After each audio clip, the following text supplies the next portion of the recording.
Hello, everyone. My name is Michael McQuivey. I'd like to welcome you to our workshop today about teenagers and addiction.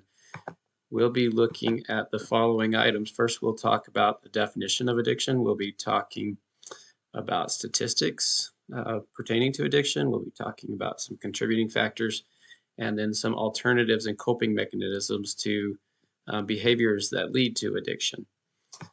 First of all, the definition of addiction is a compulsive, chronic, physiological, or psychological need for a habit-forming substance, behavior, or activity having harmful physical, psychological, or social effects and typically causing well-defined symptoms such as anxiety, irritability, tremors, or nausea upon withdrawal or abstinence.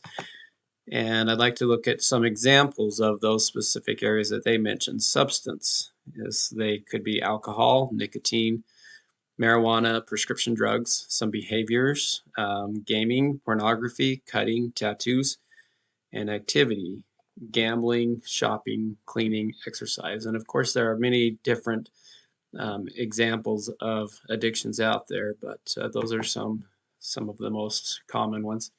Statistics pertaining to addiction. 9 out of 10 people with addiction started in the teen years. The average age of first-time use of drugs is 13 to 14 years old, and youth are 6.5 times more likely to become addicted if they try drugs before age 21.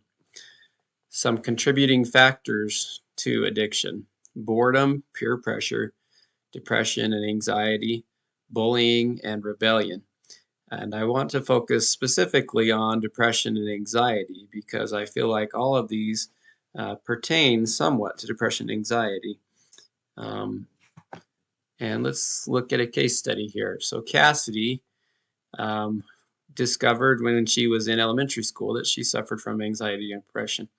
And she noticed when she became 13 years old that if she got into her parents' liquor cabinet and drank the whiskey there, that it helped her to drown out the depression and anxiety.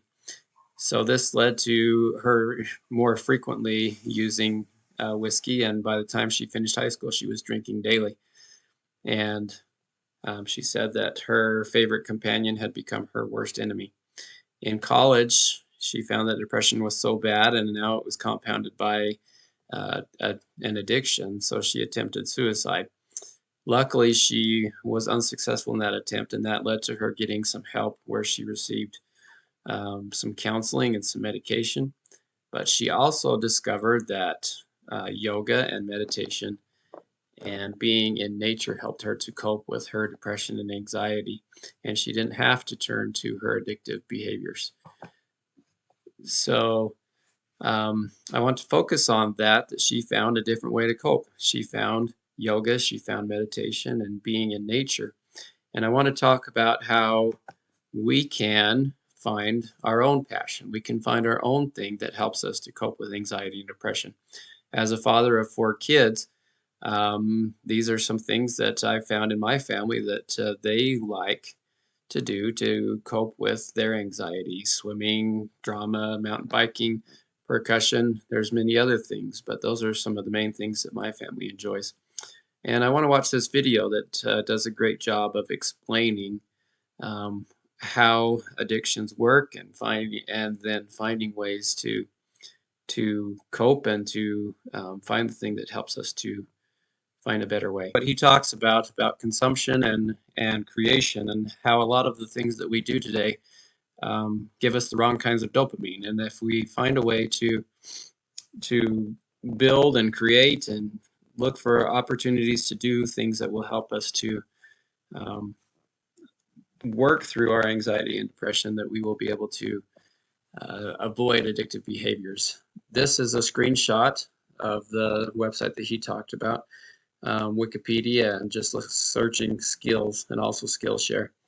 And just want to encourage you to come and check us out at uapc.org, the Utah Addiction Prevention Coalition. We are here to help you to find ways to cope with your anxiety and depression so that you can be more successful in avoiding addictive behaviors. Thank you for joining, and we'll talk to you later.